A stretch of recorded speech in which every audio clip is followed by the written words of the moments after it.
ಓಂ ಸದ್ಗುರುನಾಥ ಶರಣಂ ಜಯ ಜಯ. ಓಂ ಸಚ್ಚಿದಾನಂದ ಶರಣಂ ಜಯ ಜಯ. ಎಲ್ಲರಿಗೂ ನನ್ನ ನಮಸ್ಕಾರಗಳು. ಜ್ಞಾನೇಶ್ವರಿ ಗೀತಾಮೃತ. ಕೃಷ್ಣ ಪರಮಾತ್ಮನು ಅರ್ಜುನನಿಗೆ ಜ್ಞಾನೋಪದೇಶವನ್ನು ಮಾಡ್ತಾ ಇದ್ದ. ಅರ್ಜುನನಿಗೆ ಅನೇಕ ರೀತಿಯಲ್ಲಿ ಪಾರಮಾರ್ಥದ ವಿಚಾರವಾಗಿ ತಿಳಿಸ್ಕೊಡ್ತಾ ಇದ್ದ.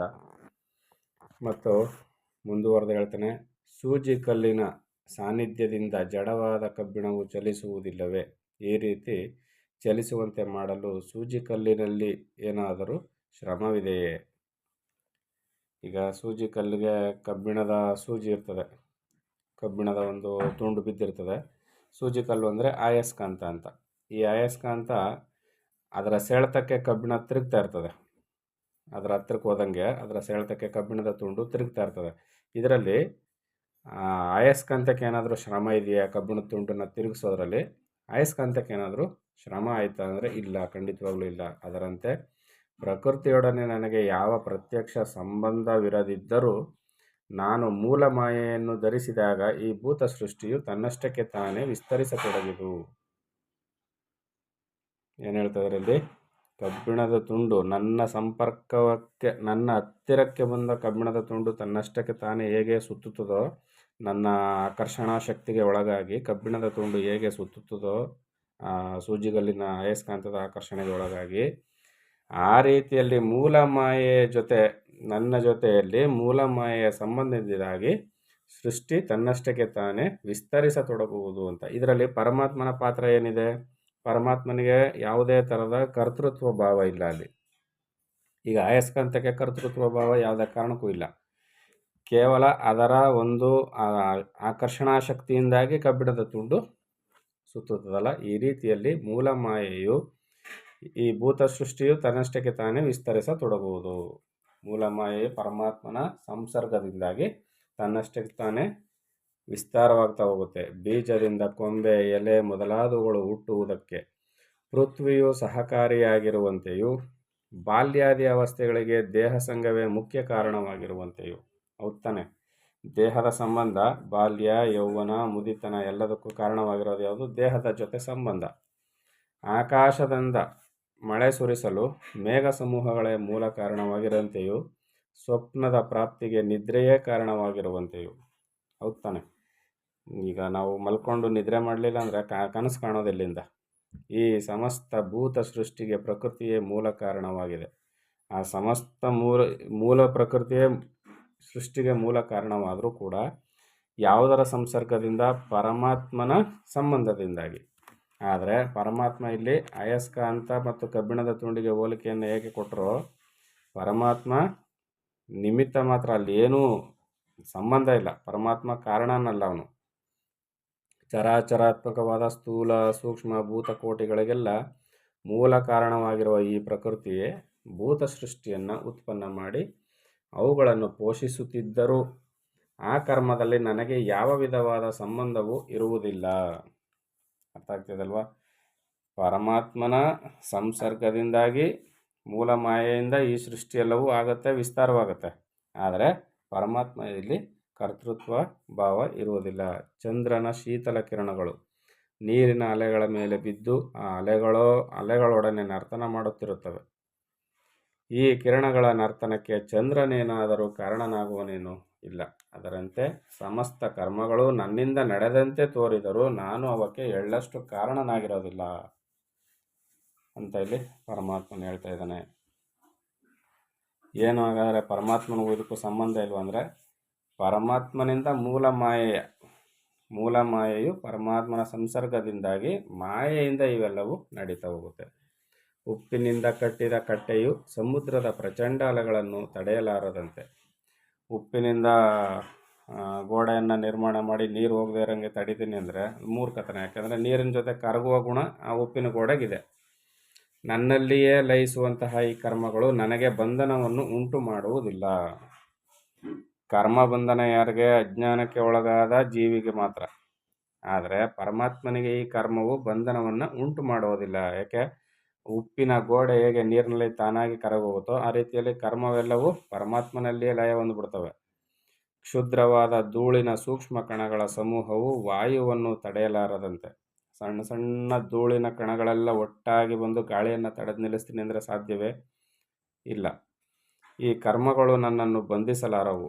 ವರ್ಷಾಧಾರೆಯಿಂದ ಪರ್ವತವನ್ನು ರಂಧ್ರಗಳು ಬೀಳದಿರುವಂತೆ, ಈಗ ಜೋರಾಗಿ ಯಥೇಚ್ಛವಾಗಿ ಮಳೆ ಸುರಿದ್ರೂ ಕೂಡ ಪರ್ವತಗಳಲ್ಲಿ ರಂಧ್ರಗಳು ಉಂಟಾಗೋದಿಲ್ಲ.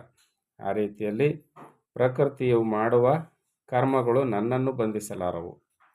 ನಾಮರೂಪಾದಿ ವಿಕಾರಗಳನ್ನು ಉಂಟು ಮಾಡುವ ಪ್ರಕೃತಿಗೆ ನಾನು ಆಧಾರನಾಗಿದ್ದರೂ ವಸ್ತುತಃ ನಾನು ಯಾವಾಗಲೂ ಉದಾಸೀನನಾಗಿಯೂ ತಟಸ್ಥನಾಗಿಯೂ ಇರುವೆನು.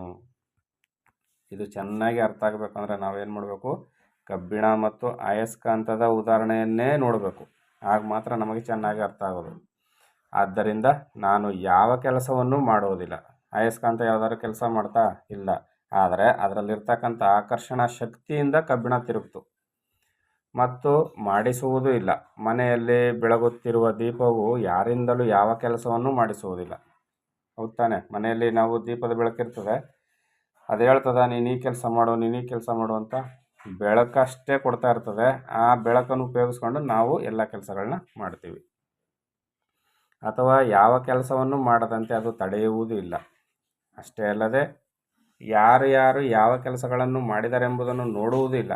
ಆದರೆ ತಟಸ್ಥನಾಗಿದ್ದು ಮನೆಯಲ್ಲಿರುವವರು ಮಾಡುವ ಕೆಲಸ ಕಾರ್ಯಗಳಿಗೆ ಕಾರಣವಾಗುವಂತೆ ನಾನು ಭೂತ ಮಾತ್ರದಲ್ಲಿದ್ದರೂ ಭೂತ ಮಾತ್ರಗಳು ಮಾಡುವ ಕರ್ಮಗಳಿಂದ ನನಗೆ ಯಾವ ವಿಧವಾದ ಸಂಬಂಧವೂ ಇಲ್ಲ. ಈ ರೀತಿಯಲ್ಲಿ ಉದಾಹರಣೆಯನ್ನು ಕೃಷ್ಣ ಪರಮಾತ್ಮನು ಕೊಡ್ತಾ ಇದ್ದಾನೆ. ಅದನ್ನು ಸರಿಯಾಗಿ ಅರ್ಥ ಮಾಡಿಕೊಂಡಾಗ ಮಾತ್ರ ನಮಗೆ ಪರಮಾತ್ಮನ ಈ ವಿಚಾರ ಚೆನ್ನಾಗಿ ಅರ್ಥ ಆಗೋದು. ಹೇ ಅರ್ಜುನ, ಈ ಒಂದೇ ವಿಷಯವನ್ನು ನಾನು ಬಾರಿ ಬಾರಿಗೂ ಏಕೆ ಬಗೆ ಬಗೆಯಾಗಿ ಎಷ್ಟು ಕಾಲ ಹೇಳಲಿ? ನಾನು ಇದೊಂದೇ ವಿಚಾರವನ್ನು ಎಷ್ಟು ಕಾಲ ಅಂತ ಹೇಳಲಿ? ಯಾಕಂದರೆ ಜನಕ್ಕೆ ಇನ್ನೂ ಅರ್ಥ ಆಗೋದಿಲ್ಲ. ಪರಮಾತ್ಮ ಪ್ರತಿಯೊಂದಕ್ಕೂ ಕಾರಣ ಅಂದ್ಬಿಡ್ತಾರೆ, ಪರಮಾತ್ಮನ ಮೇಲೆ ಹಾಕ್ಬಿಡ್ತಾರೆ ಎಲ್ಲನೂ. ಪರಮಾತ್ಮನು ಕರ್ತೃತ್ವ ಭಾವ ಇಲ್ಲದವನು, ಸಾಕ್ಷಿ ಮಾತ್ರನು ಅಂತ ಹೇಳಿದ್ರೆ ಯಾರಿಗೂ ಅರ್ಥ ಆಗೋದಿಲ್ಲ. ಅದಕ್ಕೋಸ್ಕರ ಅದು ತಿಳಿಲಿ ಅಂತ ಇಷ್ಟೆಲ್ಲ ಹೇಳಬೇಕಾಗಿ ಬಂತು. ಜನರ ವ್ಯವಹಾರಕ್ಕೆ ಸೂರ್ಯನು ನಿಮಿತ್ತ ಮಾತ್ರನಾಗಿರುವಂತೆ ನಾನು ಸಹ ಈ ಜಗತ್ತಿನ ಉತ್ಪತ್ತಿಗೆ ತಟಸ್ಥ ರೂಪದಿಂದ ನಿಮಿತ್ತ ಮಾತ್ರನಾಗಿರುವೆನು. ನಾನು ಧರಿಸಿರುವ ಮೂಲ ಪ್ರಕೃತಿಯಿಂದಲೇ ಈ ಚರಾಚರ ವಿಶ್ವದ ಉತ್ಪತ್ತಿಯಾಗುವುದು. ಈ ದೃಷ್ಟಿಯಿಂದ ಯೋಚಿಸಿದ್ದಾದರೆ ಈ ವಿಶ್ವ ಸೃಷ್ಟಿಗೆ ನಾನೇ ಕಾರಣನಾಗಿರುವೆನು. ಈ ಮೂಲ ಮಾಯೆಯು ಪರಮಾತ್ಮನ ಇರುವುದರಿಂದ ತಾನೇ, ಆ ಮಾಯೆಯಿಂದ ತಾನೇ ಜಗತ್ತೆಲ್ಲ ನಡೀತಾ ಇದ್ದರಿಂದ ಅದರಿಂದ ಪರಮಾತ್ಮನೇ ಮೂಲ ಕಾರಣ ಅಂತ ಎಲ್ಲರೂ ಅಂದ್ಕೊಳ್ತಾರೆ. ಒಂದು ರೀತಿಯಲ್ಲಿ ಹಾಗೇ ಆಗ್ಬೋದು. ಆದರೆ ಪರಮಾತ್ಮನು ಇಲ್ಲಿ ಬೆಳಕಿನ ಉದಾಹರಣೆಯನ್ನು ಸೂರ್ಯನ ಉದಾಹರಣೆಯನ್ನು ಹೇಗೆ ಕೊಟ್ಟರೋ ಆ ರೀತಿಯಲ್ಲಿ ಪರಮಾತ್ಮನು ಕೂಡ ಇಲ್ಲಿ ಕೇವಲ ನಿಮಿತ್ತ ಮಾತ್ರನಾಗಿರ್ತಾನೆ. ಆದರೆ ಆತನಿಂದ ಯಾವ ಒಂದು ಕೆಲಸವೂ ಆಗೋದಿಲ್ಲ. ಈಗ ನೀನು ಈ ದಿವ್ಯ ಜ್ಞಾನ ಪ್ರಕಾಶದಿಂದ ನನ್ನ ಐಶ್ವರ್ಯ ಯೋಗ ತತ್ವವನ್ನು ನೋಡು. ಈ ಭೂತಕೋಟಿಯು ನನ್ನಲ್ಲಿದೆ, ನಾನು ಭೂತಕೋಟಿಯಲ್ಲಿ ಇಲ್ಲ. ಹೇ ಅರ್ಜುನ, ಈ ಭೂತ ಮಾತ್ರವು ನನ್ನಲ್ಲಿರುತ್ತಿದ್ದರೂ ನಾನು ಭೂತ ಮಾತ್ರದಲ್ಲಿ ಇರುವುದಿಲ್ಲವೆಂಬ ಈ ಮುಖ್ಯ ವಿಷಯವನ್ನು ನೀನು ಎಂದಿಗೂ ಮರೆಯಬೇಡ. ಇವೆಲ್ಲವೂ ನನ್ನೊಳಗಿದ್ದಾವೆ, ಆದರೆ ನಾನು ಯಾವುದ್ರೊಳಗೂ ನಾನಿಲ್ಲ ಅಂತ. ಹೌದಾನೆ? ಈಗ ಒಂದು ಮನೆ ಒಳಗಿದೆ, ಮನೆಯೊಳಗೆ ಬೆಳಕಿದೆ, ಬೆಳಕಿನಲ್ಲಿ ಎಲ್ಲವೂ ಕಾಣ್ತಾ ಇದೆ. ಆದರೆ ಬೆಳಕಿನೊಳಗೆ ಇವೆಲ್ಲವಿದ್ದಾವೆ, ಇವುಗಳೊಳಗೆ ಬೆಳಕಿಲ್ಲ. ಈ ಗೂಢಜ್ಞಾನವೇ ನನ್ನ ಸಾರವು ಸರ್ವಸ್ವವೂ ಆಗಿದೆ. ಅದನ್ನೇ ಈಗ ನಿನಗೆ ಸ್ಪಷ್ಟವಾಗಿ ವಿಶದೀಕರಿಸಿ ಹೇಳುತ್ತಿರುವೆನು. ಈಗ ನೀನು ಅತ್ತಿತ್ತ ಓಡಾಡುತ್ತಿರುವ ಇಂದ್ರಿಯ ದ್ವಾರಗಳನ್ನು ಬಂಧಿಸಿ ಮನಸ್ಸಿನಲ್ಲಿ ಆತ್ಮಚಿಂತನೆಯನ್ನು ಮಾಡುತ್ತಾ ಈ ರಹಸ್ಯದ ಮಾಧುರ್ಯವನ್ನು ಪಾನ ಮಾಡು. ಹೇ ಪಾರ್ಥ, ಈ ರಹಸ್ಯವನ್ನು ತಿಳಿಯದಿರುವವರೆಗೂ ಹೊಟ್ಟಿನಲ್ಲಿರುವ ಅಕ್ಕಿಯು ಕಾಣದಿರುವಂತೆ ಈ ನಾಮರೂಪಾತ್ಮಕ ಪ್ರಪಂಚದಲ್ಲಿರುವ ನನ್ನ ಯಥಾರ್ಥ ಸ್ವರೂಪವು ಬೋಧವಾಗುವುದಿಲ್ಲ. ಈ ಭತ್ತವನ್ನು ಕುಟ್ಟಿ ತೆಗೆದಾಗ ಒಟ್ಟು ತುಂಬಿಕೊಂಡಿರ್ತದೆ, ಒಳಗಿರುವ ಅಕ್ಕಿ ಕಾಣಬರೋದಿಲ್ಲ. ಅದೇ ರೀತಿಯಲ್ಲಿ ನಾಮರೂಪಾತ್ಮಕವಾದ ಈ ಜಗತ್ತಿನಲ್ಲಿ ಪ್ರಪಂಚದಲ್ಲಿ ನನ್ನ ಯಥಾರ್ಥ ಸ್ವರೂಪ ಕಾಣಿಸೋದಿಲ್ಲ. ಯಾವಾಗ ನಾವು ಸರಿಯಾಗಿ ತಿಳ್ಕೊಳ್ಳದೇ ಇದ್ದಾಗ. ಸಾಧಾರಣವಾಗಿ ತರ್ಕ ಮಾರ್ಗದಿಂದಲೇ ರಹಸ್ಯವು ಬೋಧವಾಗುವಂತೆ ತೋರಿದರೂ ವಾಸ್ತವವಾಗಿ ಅನುಭವ ಇಲ್ಲದವರಿಗೆ ಈ ತರ್ಕಜ್ಞಾನವು ವ್ಯರ್ಥವೇ ಆಗುವುದು. ತರ್ಕ ಮಾಡಿ ಅದೇಗೆ ಇದೇಗೆ ಅಂತ ಮಾಡಿದಾಗ ತರ್ಕ ಮಾಡಿ ಜ್ಞಾನ ಉತ್ಪತ್ತಿ ಆಗುತ್ತೆ. ಆದರೆ ಅನುಭವ ಇಲ್ಲದೆ ಇದ್ದವ್ರಿಗೆ ತರ್ಕವಾಗಿಯೇ ಮುಂದುವರಿತದೆ ಹೊರತು ಜ್ಞಾನ ಯಾವುದೇ ಕಾರಣಕ್ಕೂ ಆಗೋದಿಲ್ಲ ಅಂತ ಇಲ್ಲಿ ಪರಮಾತ್ಮ ಹೇಳ್ತಾ ಇದ್ದಾನೆ. ಮತ್ತು ಏನು ಹೇಳ್ತಾನೆ ಅಂದರೆ, ಏಕೆಂದರೆ ಮೃಗಜಲದ ಪ್ರವಾಹದಿಂದ ಭೂಮಿಯು ಎಂದಿಗೂ ನೆನೆದು ಮೆದುವಾಗದಿರುವಂತೆ. ಮೃಗಜಲದ ಪ್ರವಾಹದಿಂದ, ಮೃಗಜಲ ಅನ್ನುವುದೇ ಒಂದು ಕಾಲ್ಪನಿಕ ಮಾತು ಅದು. ಇನ್ನು ಇಲ್ಲದೇ ಇರುವ ಮೃಗಜಲದಲ್ಲಿ ಭೂಮಿ ನೆನೆದು ಒದ್ದೆ ಆಗುತ್ತಾ?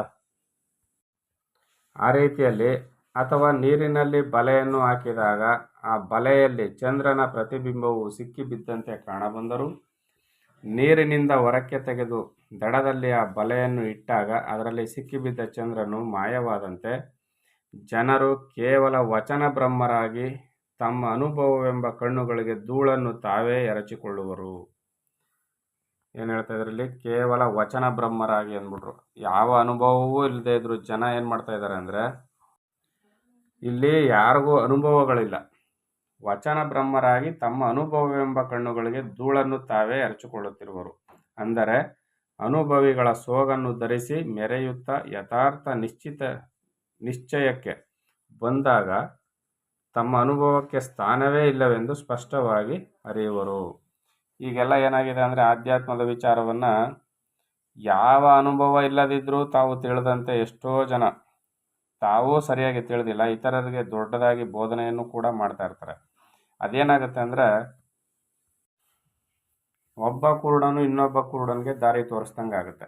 ಯಾಕಂದರೆ ಈ ಅಧ್ಯಾತ್ಮ ಜ್ಞಾನ ಅಂತಕ್ಕಂಥದ್ದು ಕೇವಲ ಅಲ್ಲಿ ಇಲ್ಲಿ ಕೇಳಿಸ್ಕೊಂಡು ಊಹಾಪೋಹಗಳ ಮುಖಾಂತರವಾಗಿ ಹೇಳುವಂಥದ್ದಲ್ಲ.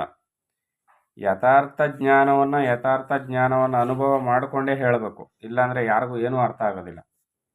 ಈ ರೀತಿಯಲ್ಲಿ ಈಗೆಲ್ಲ ಏನಾಗಿದೆ, ವಚನ ಬ್ರಹ್ಮರಾಗ್ಬಿಟ್ಟಿದ್ದಾರೆ. ಎಲ್ಲ ಮಾತಿನಲ್ಲೇ ಪರತತ್ವವನ್ನು ತಿಳಿದವರಾಗ್ಬಿಟ್ಟಿದ್ದಾರೆ. ಸಾಧನೆಯನ್ನು ಮಾಡಿ ಅನುಭವಕ್ಕೆ ತಂದುಕೊಂಡು ಇದರ ಬಗ್ಗೆ ಮಾತಾಡಬೇಕೇ ಹೊರತು ವಚನ ಬ್ರಹ್ಮರಾಗಿ ಮಾತಾಡಿದ್ರೆ ಏನೂ ಪ್ರಯೋಜನಕ್ಕೆ ಬರೋದಿಲ್ಲ. ಯಾಕಂದರೆ ಹೇಳುವವನು ಉದ್ಧಾರ ಆಗೋದಿಲ್ಲ, ಕೇಳುವವನು ಉದ್ಧಾರ ಆಗೋದಿಲ್ಲ. ಅದನ್ನೇ ಇಲ್ಲಿ ಕೃಷ್ಣ ಪರಮಾತ್ಮ ಹೇಳ್ತಾ ಇದ್ದಾನೆ, ಎಲ್ಲ ವಚನ ಬ್ರಹ್ಮರಾಗ್ತಾ ಇದ್ದಾರೆ ಹೊರತು ಮಣ್ಣನ್ನು ತೆಗೆದು ತಮ್ಮ ಕಣ್ಣಿಗೆ ತಾವೇ ಎರಚ್ಕೊಂಡಂಗೆ ಈ ವಚನ ಬ್ರಹ್ಮರ ಕತೆ. ಆದ್ದರಿಂದ ಸಾಧನೆಯಿಂದ ಅನುಭವವೇ ನಿಜವಾದ ಮುಖ್ಯ ಜ್ಞಾನವಾಗ್ತದೆ ಹೊರತು ವಚನ ಬ್ರಹ್ಮರಿಂದ ಯಾವ ಪ್ರಯೋಜನವೂ ಇಲ್ಲ ಅಂತ ಕೃಷ್ಣ ಪರಮಾತ್ಮ ಹೇಳ್ತಾ ಇದ್ದಾನೆ. ಮುಂದುವರೆದು ಏನು ಹೇಳ್ತಾನೆ ಅಂತ ಮುಂದಿನ ಆಡಿಯೋದಲ್ಲಿ ನೋಡೋಣ. ಎಲ್ಲರಿಗೂ ಒಳ್ಳೆಯದಾಗಲಿ. ಓಂ ಸದ್ಗುರುನಾಥ ಶರಣಂ ಜಯ ಜಯ. ಓಂ ಸಚ್ಚಿದಾನಂದ ಶರಣಂ ಜಯ ಜಯ.